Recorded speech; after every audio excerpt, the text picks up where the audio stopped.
Listen closely, my dear friends. This is the part that will shake your heart and lift your spirit higher than before.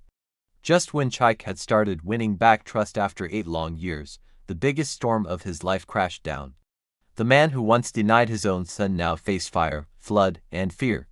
Would he run again like a coward, or stand and fight like a real father? What happened next is so deep, so powerful, it has inspired thousands to never break their promises to family.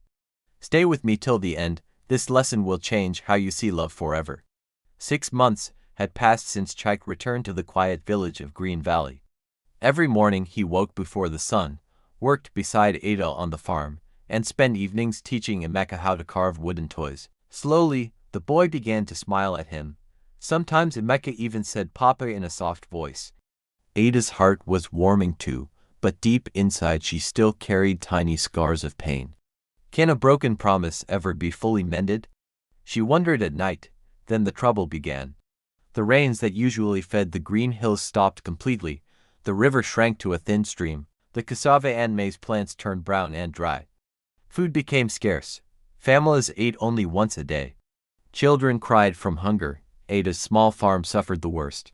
One evening she sat under the mango tree with empty hands and whispered, "How will we survive this drought?"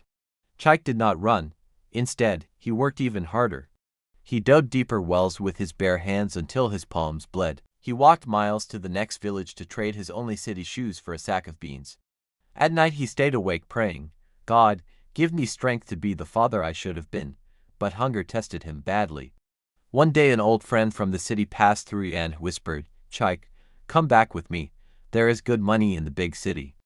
Leave this dry place." For one painful minute Chike remembered his soft bed and easy life in the city. His feet almost moved toward the road. Then he looked at 8-year-old Emeka sleeping on the mat, thin but peaceful. Tears filled Chike's eyes. "No," he said firmly. "My place is here." The drought grew worse. Then came the fever. Emeka woke up one hot night burning with heat. His small body shook. Ada felt his forehead and cried out, "Malaria. We must get help." The nearest clinic was 15 miles away through dusty paths. No car, no money for medicine. Chike did not hesitate.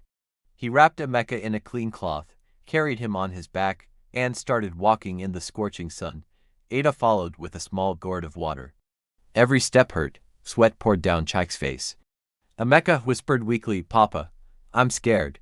Those 2 words gave Chike super strength. He kept walking even when his legs felt like fire. They reached the clinic at midnight. The doctor shook his head. "The boy is very sick. We need special medicine from the town hospital. It costs a lot." Chike had nothing left. Then he remembered the golden wristwatch his late father gave him, the only valuable thing he owned. Without a word, he took it off and sold it to a rich trader outside the clinic for exactly the money needed. The medicine was bought. Emeka was given a drip. All night Chike sat on the cold floor holding his son's tiny hand, whispering, "Fight, my boy. Papa is here. I will never leave you again." 3 long days passed. Emeka's fever finally broke. When he opened his eyes and saw Chike still there, he smiled the biggest smile. "Papa, you stayed," he said. Ada cried tears of joy and for the first time in 8 years she held Chike's hand without anger. But the biggest test was still coming. 2 weeks later, heavy black clouds suddenly filled the sky. The drought ended with a terrible storm. Rain poured like a river from heaven. The dry river became a roaring flood in minutes. Water rushed into the village, sweeping away houses and animals. People screamed and ran to higher ground. Ada and Emeka were trapped in their small house. The water rose fast to their knees, then to their waists. "Mama, I can't swim," Emeka cried. Chike was outside helping the chief move old people to safety when he heard the shout. Without thinking, he dived into the rushing water. Branches and logs hit him. The current pulled hard, but he fought like a lion. He reached the house, broke the door with his shoulder, grabbed Emeka with one arm and Ada with the other. "Hold tight," he shouted.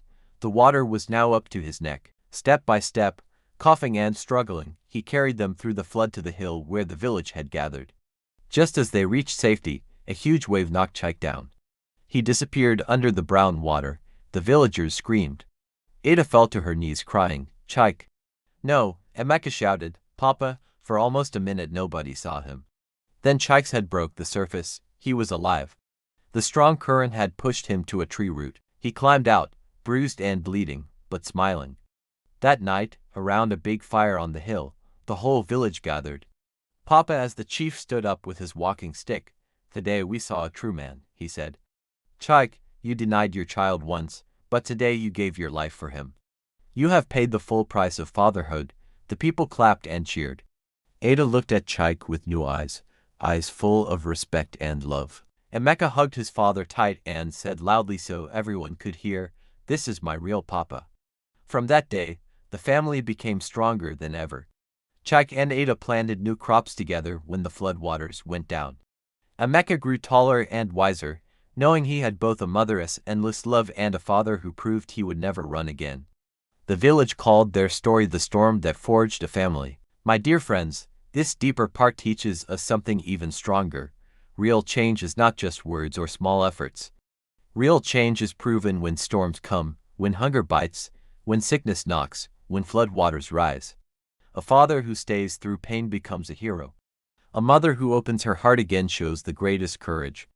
And a child who sees both parents fight for him learns that family is the strongest force on earth. Never run from your responsibilities, no matter how hard.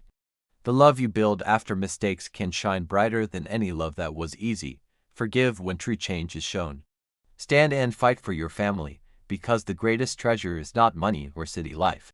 It is the child who calls you Papa with a full heart.